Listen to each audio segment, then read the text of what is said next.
रामपुर नाम का एक छोटा सा गांव था जहां के लोग बहुत ही अच्छे थे। उस गांव में हमेशा चहल पहल बनी रहती थी।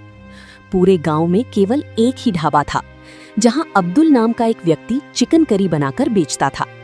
उसके ढाबे पर हमेशा लोगों की भीड़ लगी रहती थी। अरे भाई अब्दुल, आज तुम्हारे हाथ की बनी चिकन करी खाकर मजा आ गया। इसमें ऐसा क्या डालते हो कि इतनी स्वादिष्ट बनती है? मुझे भी बताओ ताकि मैं अपनी पत्नी से घर पर ऐसी चिकन करी बनवा सकूं। अरे भाई, अगर मैं सबको बताने लग गया कि मैं ये चिकन करी कैसे बनाता हूँ तो मेरा ढाबा बंद हो जाएगा। अरे कौन कह रहा है सबको बताने के लिए? बस मुझे बता दो, मैं किसी और को नहीं बताऊंगा। अरे नहीं नहीं, मैं न तुम्हें बताऊंगा और न किसी और को।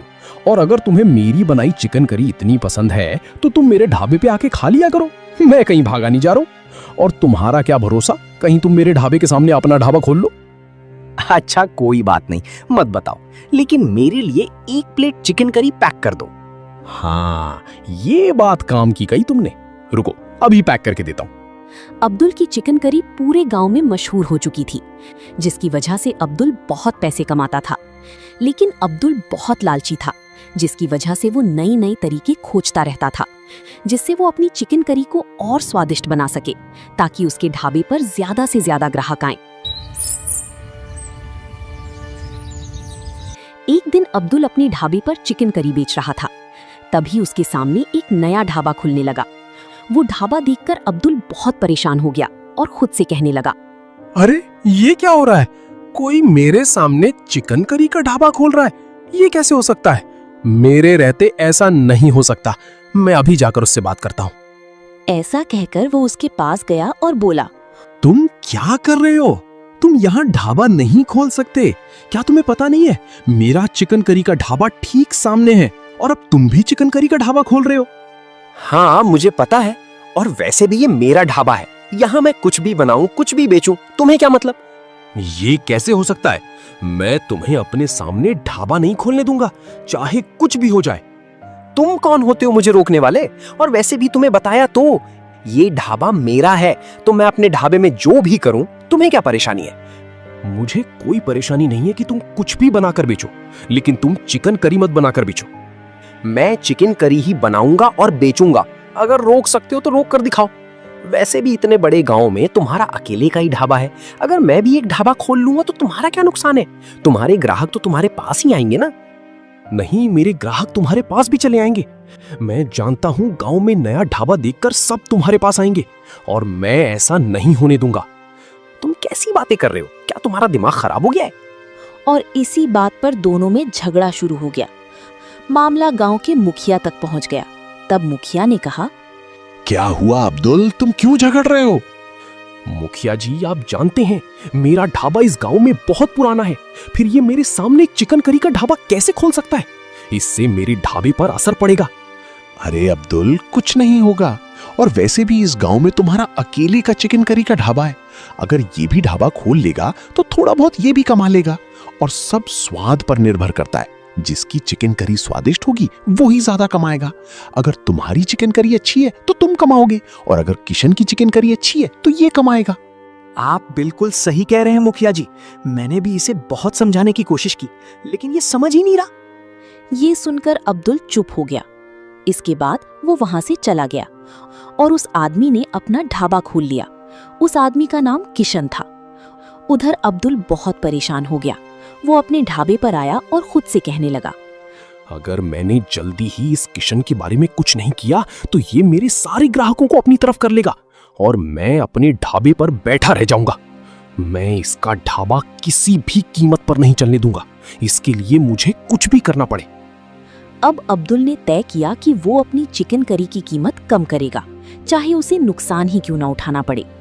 ग्राहकों को आकर्षित करने के लिए उसने चिकन करी की कीमत 120 रुपए से घटाकर 100 रुपए कर दी, जिसके बाद उसके ढाबे पर बहुत भीड़ लग गई। ये देखकर अब्दुल बहुत खुश हुआ, लेकिन ये सब देखकर किशन बहुत परेशान हो गया। कम कीमत होने की वजह से सब लोग अब्दुल के ढाबे पर चिकन करी खाने जा रहे थे। अब्दुल ने चिकन करी की कीमत आधी कर दी है। अगर ऐसा ही चलता रहा तो मेरे ढाबे पर कोई नहीं आएगा। मुझे जल्दी कुछ करना होगा, वरना मेरा ढाबा शुरू होने से पहले ही बंद हो जाएगा। इसके बाद किशन ने भी अपनी चिकन करी की कीमत आधी कर दी ताकि लोग उसके ढाबे पर भी आने लगे। ये देखकर अब्दुल बहुत गुस्सा हो गया और खुद से कहने लगा, ये क्या, इस किशन ने भी अपनी चिकन करी की कीमत आधी कर दी। अब मुझे कोई दूसरा तरीका अपनाना पड़ेगा। मैं किसी को भी अपने सामने टिकने नहीं दूंगा। ऐसा कहकर अब्दुल अपनी चिकन करी में मिलावट करने लगा, क्योंकि ऐसा करने से उसे चिकन सस्ता पड़ रहा था। दूसरी तरफ किशन पूरी ईमानदारी से काम कर रहा था। अब अब्दुल ने अपनी चिकन करी की कीमत 50 रुपए कर दी, जिसके बाद सब लोग किशन का ढाबा छोड़कर अब्दुल के ढाबे पर जाने लगी। तभी एक ग्राहक बोला, वाह अब्दुल, तुमने अपनी चिकन करी की कीमत कम करके हम गरीब लोगों को भी मजा करा दिया। हाँ भाई, तुम लोगों के लिए तो मैं इसकी कीमत 20 रुपए भी कर दूंगा, लेकिन तुम लोग बस मेरे ढाबे पर आते रहो। क्यों नहीं, हम तो सिर्फ तुम्हारे ही ढाबे पर आएंगे। वैसे भी तुम्हारे अलावा यहाँ कोई अच्छी चिकन करी नहीं बनाता, और तुम्हारा ढाबा वैसे भी इस गांव में बहुत पुराना है। हाँ, लेकिन कुछ लोग मुझसे मुकाबला करने आ गए हैं। अरे तुम वहां ध्यान मत दो, तुम अपना काम करो, क्योंकि अगर तुम इतनी स्वादिष्ट चिकन करी इतनी कम कीमत में बेचोगे तो कोई दूसरी जगह क्यों जाएगा। इसके बाद वो आदमी वहां से चला गया। कुछ समय बाद एक बूढ़ा आदमी उसके ढाबे पर आया और कहने लगा, बेटा, एक प्लेट चिकन करी कितनी की है? एक प्लेट 50 रुपए की है। बताइए कितनी प्लेट दूं? मेरे पास केवल 20 रुपए हैं और मैंने सुबह से कुछ नहीं खाया है। अगर इतने में कुछ खाने को मिल जाए तो दे दो। ये सुनकर अब्दुल गुस्से में बोला, मैंने यहाँ कोई लंगर नहीं लगाया है। वैसे भी मैंने अपनी चिकन करी की कीमत आधी कर रखी है, और अब तुम चाहते हो कि मैं तुम्हें 20 रुपए में दे दूं? तुम्हें यहाँ 20 रुपए में कुछ नहीं मिलेगा। जब तुम्हारी जेब में 50 रुपए हो तब आना। अब यहाँ से जाओ। ये सारी बातें दूर खड़ा किशन सुन लेता है और उस बूढ़े आदमी को बुलाता है और उसे चिकन करी की प्लेट देते हुए कहता है, ये लीजिए काका, आराम से खाइए। लेकिन बेटा, मेरे पास इतने पैसे नहीं हैं कि मैं ये प्लेट खरीद कर खा सकूं। अरे काका, क्या मैंने आपसे पैसे मांगे? नहीं ना, आप बस जी भर कर खाइए, पैसों की चिंता मत कीजिए। इसके बाद वो बूढ़ा आदमी जी भर कर चिकन करी खाता है और कहता है, धन्यवाद बेटा, आज तुमने एक भूखे इंसान का पेट भरा है। मेरा आशीर्वाद है, जब भी कोई तुम्हारे साथ बुरा करेगा तो आगे चलकर उसका भी भला नहीं होगा। इतना कहकर वो बूढ़ा आदमी वहां से चला जाता है। समय धीरे धीरे बीत रहा था। वहीं अपने लालच के चक्कर में अब्दुल को नुकसान पर नुकसान हो रहा था, लेकिन वो सिर्फ किशन को नीचा दिखाना चाहता था, जिसकी वजह से अब्दुल सारी हदें पार कर रहा था। और एक दिन वो खुद से कहने लगा, अगर ऐसा ही चलता रहा तो सिर्फ इसका ही नहीं बल्कि मेरा ढाबा भी बंद हो जाएगा। क्यों ना मैं इस किशन का ढाबा ही जलवा दूं, जिससे उसका ढाबा जल जाएगा और वो यहाँ से भाग जाएगा। नहीं नहीं, मुझे ऐसा नहीं करना चाहिए। ऐसा कहकर वो अपने काम में लग जाता है और अगली सुबह जैसे ही किशन अपने ढाबे पर पहुंचता है, वो जोर जोर से चिल्लाने लगता है, किसी ने मेरा ढाबा जला दिया, कुछ भी नहीं छोड़ा, अब मैं क्या करूं? पूरा गांव वहां इकट्ठा हो जाता है और सब लोग किशन के जलते हुए ढाबे को देखने लगते हैं, लेकिन किसी को समझ नहीं आता कि ये सब किसने किया। तब किशन अब्दुल की तरफ देखकर कहता है, मुझे पूरा यकीन है कि ये सब अब्दुल ने ही किया है। मुझे पता है कि वो मुझसे और मेरे ढाबे से जलता था।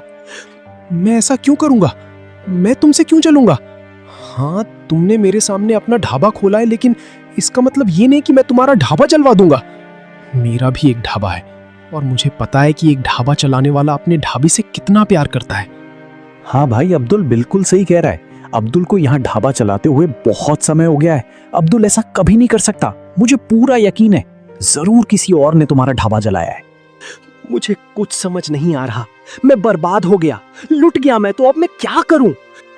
इतना कहकर किशन बहुत दुखी हो जाता है और वहां से चला जाता है। समय तेजी से बीत रहा था। अब्दुल बहुत खुश था क्योंकि किशन ने अपना ढाबा बंद जो कर दिया था, और अब अब्दुल ने फिर से अपनी चिकन करी की कीमत बढ़ा दी। उसने अपनी चिकन करी फिर से 100 रुपए की कर दी थी और लोग मजबूरी में उसी के पास चिकन करी खाने आते थे। एक दिन मुखिया उसके ढाबे पर चिकन करी खाने आया और उसने अब्दुल से कहा, ये क्या बात हुई? जैसे ही किशन ने अपना ढाबा बंद किया, तुमने अपनी चिकन करी की कीमत बढ़ा दी। ये बिल्कुल सही नहीं है। मुखिया जी, अब आपको तो पता ही है कि चिकन कितना महंगा हो गया है और फिर चिकन करी बनाने में कितना समय लग जाता है। मैं लोगों को मिलावटी चिकन करी नहीं खिलाना चाहता, इसलिए मैंने कीमत थोड़ी बढ़ा दी है ताकि स्वाद में कोई कमी ना आए। ठीक है, भले ही तुम कीमत बढ़ा देना, लेकिन मिलावटी चीज मत बेचना। चिंता मत कीजिए मुखिया जी, वैसे भी आप हमारे पुराने ग्राहक हैं। मैं आपसे क्यों झूठ बोलूंगा? क्या मुझे अपना ढाबा चलाना नहीं है? बात तो तुम सही कह रहे हो। चलो अब 1 प्लेट चिकन करी लगा दो और 2 प्लेट पैक भी कर देना। इसके बाद अब्दुल चिकन करी बनाने में लग गया। समय धीरे धीरे बीत रहा था। एक दिन की बात है, मुखिया ने अब्दुल को बुलाया। जब अब्दुल वहां पहुंचा तो उसने देखा कि किशन पहले से ही वहां मौजूद था। मुखिया बहुत गुस्से में था और उसने अब्दुल से कहा, क्यों अब्दुल, मैं क्या सुन रहा हूं? तुम मिलावटी चिकन करी बेच रहे हो और तुमने ही किशन का ढाबा भी चलवाया है। नहीं मुखिया जी, किशन झूठ बोल रहा है। मैंने कुछ नहीं किया। मैं ऐसा क्यों करूंगा? अच्छा मुखिया जी, आप इससे जरा ये पूछिए कि इसे कैसे पता चला कि मैंने आपको ये बात बताई? ये सुनकर मुखिया चौंक गया और उसने अब्दुल से कहा, हाँ अब्दुल, मैंने तुम्हें ये नहीं बताया कि किशन ने तुम पर आरोप लगाया है, फिर तुमने उसका नाम क्यों लिया? जब वो यहाँ खड़ा है तो उसी ने आपको बताया होगा, और कौन बताएगा? नहीं, मुझसे ये बात किशन ने नहीं बल्कि मोहन ने करी थी, क्योंकि उसका कहना है कि तुमने उसी से किशन का ढाबा जलवाया था और इसके लिए तुमने उसे पैसे भी दिए थे। ये सुनकर अब्दुल बहुत डर गया। उसे नहीं पता था कि उसकी सच्चाई सबके सामने आ जाएगी। तभी मोहन सबके सामने आ जाता है और वो मान लेता है कि अब्दुल ने ही उसे किशन का ढाबा जलाने के लिए कहा था। और वो बाहर से अच्छा दिखता है लेकिन अंदर से बहुत लालची है।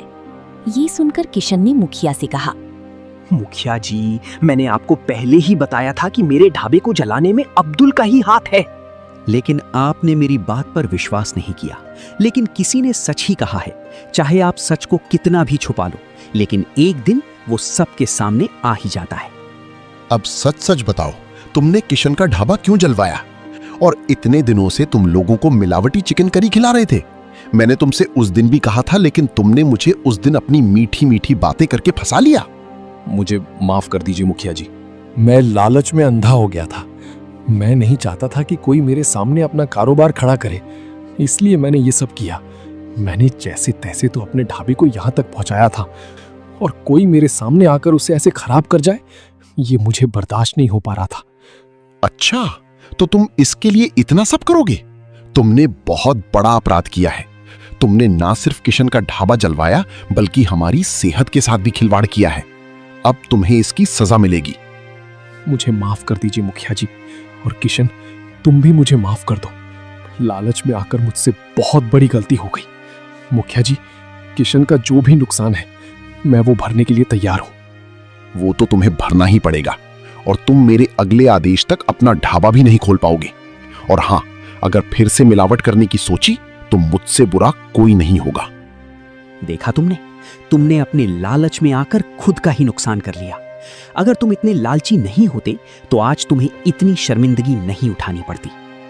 इसके बाद अब्दुल ने किशन का ढाबा ठीक करवाया और पूरे गांव वालों से माफी भी मांगी। इसके बाद अब्दुल ने मुखिया के अगले आदेश के बाद अपना चिकन करी का ढाबा फिर से खोल लिया, और वो भी बिना किसी मिलावट के चिकन करी बनाकर सबको खिलाने लगा।